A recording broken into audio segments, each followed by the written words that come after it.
What's up, everybody? I just wanted to hop on here real quick to do a little bit of a devotion. I know that I've talked about that in the first video, that I'm going to do a devotion in all my videos, and I think the most fitting one to start out with would be Proverbs 27:17 says, "Iron sharpeneth iron, so a man sharpeneth the countenance of his friend." So with that, that's where my channel name originates from. Proverbs 27:17 is my favorite Bible verse, and it's got a lot of meaning to me because there's been a lot of men in my life that have sharpened me, whether it be business, whether it be my walk with Christ, my married life, whatever. I've always had people that are older than me pour into me and give me advice and to sharpen me, you know, and I try to do the same for them. I try to sharpen other people, take what they've done for me and pass it on to somebody else. You know, God gave us each other for a reason, and it's for us to sharpen each other, hold each other accountable. I challenge you to take a friend and pick a book of the Bible and read through the Bible together, and converse daily on what you learned, how God spoke to you, whatever, because prayer is how we talk to God, but God's word is how he talks to us. And a relationship is not a one-way street. It's two ways. God's always going to do his part, but remember, you have to do your part. Hey everybody, welcome back to the channel. It's a cold morning here. I got some grass scraped off of a couple more pads over here, and there's something a little bit different about these than the one that we just did a video on. But as you can see, this falls off a pretty good bit right here. This stake's a lot lower than the rest of the pad, so we're gonna have to generate some dirt, cut this stuff out, and kind of build this side up, build that side up over there. We still got some stuff to build up on that other one, get these swells cut out and defined and get them better. Waiting on the surveyors to come and restake these lots, or this lot right here. They decided to rotate the house and it wasn't going to work where they rotated it, so waiting on them to come and do that so we can get that one knocked out. But I'm going to set my laser up and I'm going to show y'all a few little things.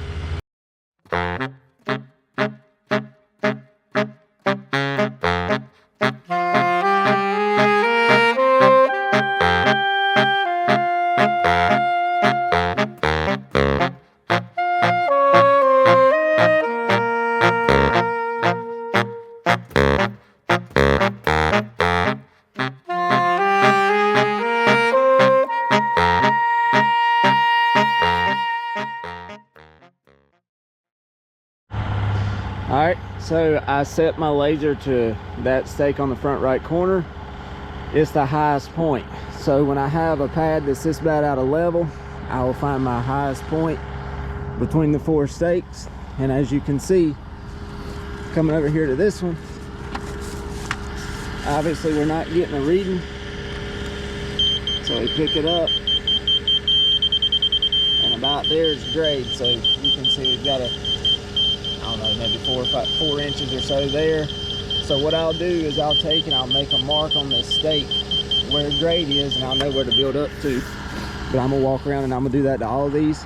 I don't have a tripod, so I can't really do this and film at the same time. So I'll pick y'all up in a minute. All right, guys. I don't know if you can see, but I got a little mark right here, about 4 inches. That side's pretty good. There's just a high spot between those two stakes that I got to cut down. And something that I forgot to mention is the back. Let's see, so on this stake we got probably 6 or 8 inches there to bring that one up to be level with the front.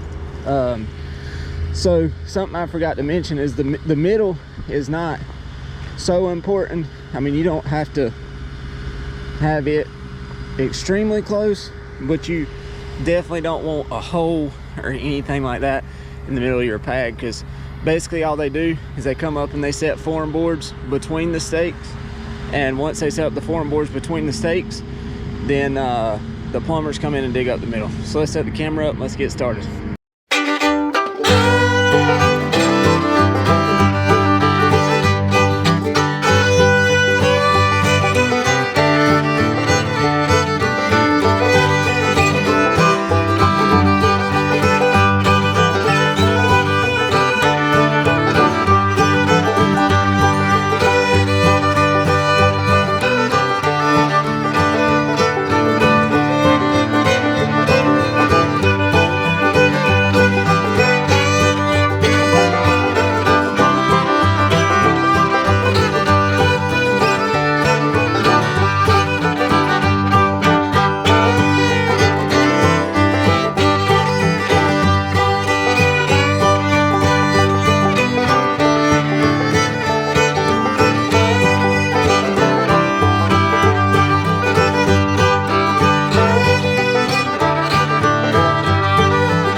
about to die, so I'm gonna have to charge it up. But I have run into a big old vein of rock here on this corner. From the stake up there at the front, and then from this stake right here is all those stakes are the same elevation, but there's a knot right here in the middle, and that knot just happens to be rock. So I'm not going to bore y'all with me trying to get a bunch of rock out of the middle of this thing, but I will pick y'all up here after a while. All right, guys. So I got the rock out of this, out from in between the house stakes here. But as you can see, there's still a knot right here by my bucket. Luckily, this is outside of the house stakes, but there's a key thing that we have to remember when doing these pads. So when you do this, and I should have said this morning, the reason that I find the highest point on, like I find my highest corner, whichever one it's going to be when a pad's out of level, and I build everything up to that height. The whole purpose of that is the house is the high point, and water's got to flow, you know, from the front down, from the back down, and from the sides it's got to slope off. So I think we have to have 6 inches and 10 foot of fall off the sides of the house, front of the house, and the back of the house when we do it. So if I cut down the high side and throw it to the low side, I'm losing some of my fall. Therefore, I have to generate more dirt to get my 6 inches and 10 foot. And also, you want to build it up so that you can split your water, which I still got some work to do on these swales. But you want to build it up so that you can split your water for whatever water comes off the side of this house. Half of it can go to the back and the other half can go to the road. But if you cut it down to where if you cut it down, then you're kind of losing some of your elevation to be able to get the proper fall that you need, that we have to have by code. But I got this pad all leveled out, already shot it, and everything's good here. So I just have to work on getting this knot out of the side of the house, get my 6 inches and 10 there. I got to shape up the back, shape up the other side, then we're going to jump on the next pad. See y'all in a minute.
we got done with this pad. It's all good and ready to go. I still got some dirt I gotta swipe up from the front, and that over there, I'm gonna have to haul that off. I ain't really got nowhere to waste it out. They're going to, from what I've been told, they are going to put a drain in the backyard for somewhere for this water to go. As you can see right here, this is where all the water's been coming, and it just sits right here. So there's nowhere for the water to go, and we don't have enough fall to get our water from that corner where that mini's at to come all the way down here, then come here, and then go around this curve and go all the way down to the road. So that's a long way to try to get water to travel, and water just don't travel that far sometimes. So it's kind of hard to get it to go that far. But so talk with the builder, they're going to come put a drain in, and then we'll be able to set these backyards up the way they're supposed to be set up once we have that. And this one's going to be kind of a tricky one because we've got about 3 feet from the back of this house to this retaining wall, and after talking with them, I believe what's going to happen is they're going to pull this whole wall up all the way down, and they're going to move it back. But if they move it back, it'll be over 3 feet, and it's going to be engineered. So yeah, it's going to be this is going to be a booger of a lot right here. I don't think it'll be a booger for us, but it's going to be a booger for whoever's going to tear that wall out and redo it. So, well, thank y'all for tuning in to another video. So glad that y'all tagging along on this journey. Y'all bear with me. I'm going to try to get better at editing, and I'm going to try to get better at being a YouTuber. I don't really know how to talk to a camera, don't really know all this other stuff, but hey, I'm going to give it a shot. We in it for the long haul. Peace.